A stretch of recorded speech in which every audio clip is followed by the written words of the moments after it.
రాష్ట్రంలో అభివృద్ధి కోసం అవసరమైన చర్యలు తీసుకోవడమే తమ కాంగ్రెస్ ప్రభుత్వ లక్ష్యమని ఎంపీ గడ్డం వంశకృష్ణ అన్నారు. జగిత్యాల జిల్లా ధర్మపురిలో ఆయన పర్యటించారు. రాఘవపట్నం గ్రామంలోని గుండు హనుమాన్ దేవాలయంలో ఎంపీ వంశీ ప్రత్యేక పూజలు నిర్వహించారు.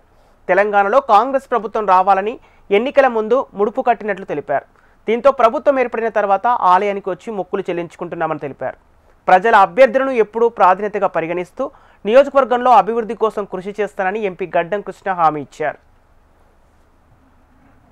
కాంగ్రెస్ పార్టీ రావాలని చెప్పి ఇప్పుడు మేము ప్రార్థన చేసి ఇక్కడ మొక్కు పెట్టడం జరిగింది. అప్పుడు హనుమాన్ జయంతి కూడా టైం కూడా ఉండే, ఉత్సవాలు నడుస్తుండే. అప్పుడు హనుమాన్ జయంతి ఉత్సవాలు కూడా నడుస్తుండే. అప్పుడు స్వామితో కలిసి అప్పుడు వారికి అన్నదానం కూడా చేయడం జరిగింది. మళ్ళీ ఈ వచ్చే హనుమాన్ జయంతికి కూడా ఘనంగా ఇక్కడ ఉత్సవాలు జరపాలని చెప్పి ఖచ్చితంగా మేము సహకరిస్తాం. ఈ టెంపుల్ మరి ఇంకెంత డెవలప్మెంట్ యాక్టివిటీస్ కోసం మేము ఖచ్చితంగా సహకరిస్తామని చెప్తూ, ఇప్పుడు ఏదైతే మన నియోజకవర్గ డెవలప్మెంట్ యాక్టివిటీస్ ఏదైతే ఉన్నాయో ఆ పెండింగ్ యాక్టివిటీస్ మీద కూడా మేము కృషి చేసి అభివృద్ధి బాటలో నడుస్తామని చెప్పి మళ్ళొకసారి తెలియజేస్తూ